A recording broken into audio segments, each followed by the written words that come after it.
The river was always part of our lifeblood, same with the sound. That was that connection that we had with the land, the water, the resources that were there to feed us. We all knew it had a connection and it had a purpose. It sustained us.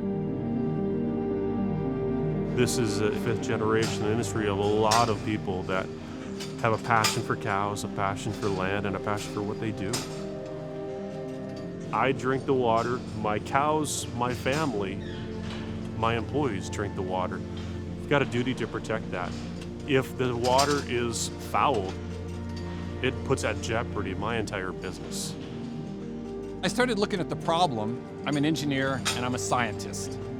When you have farming near shellfish, near the bays, near estuaries, certainly the Pacific Northwest with our rain, the dairy farms need to contain all of this nutrients that they're generating every day. With all the flooding that we have, just washes that out into the river system. The community is recognizing the problems we're having with shellfish, with orcas, with water quality in general. And the dairy farmers want to be part of the solution, but there has to be a technology that allows them to be part of the solution.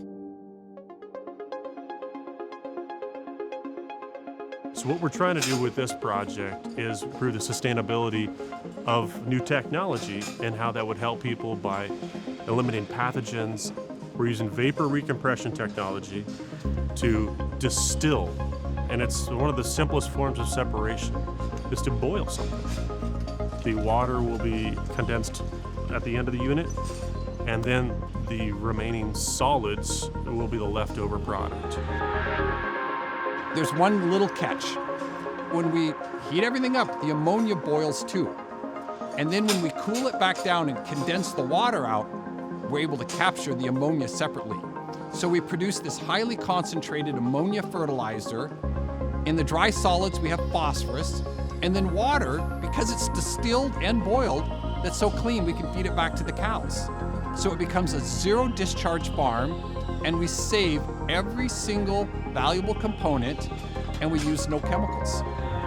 We know that they are stewards of the land as well.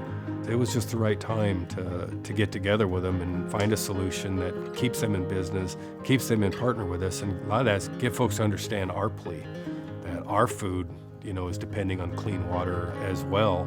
There's a lot of people that are interested in making sure this thing comes to fruition. Myself, tribal partners, the Conservation District of Snohomish County, and really the whole Washington State dairy industry. Working with the Nature Conservancy allowed this project to happen. These groups are so pragmatic. They really want to solve problems. They're inquisitive, they're helpful, they know so many people, they're really driving the thinking in a positive way. I work on the gearbox, and they work on the bigger political picture, and together we make these projects happen. I will be a good partner, and I appreciate the fact that there are people that recognize that farms want to be part of creative solutions and have an economic interest to be responsible stewards. Well, I'm particularly excited about this farm because of all of the people that came together, but it's also the pilot. And I would hope that this spreads to many farms across America. Don't be afraid to take risks. Bring in people. That's one thing that we've been blessed with, is the amount of people that's willing to work with our tribe, be open, and then if it works out great, tell your story.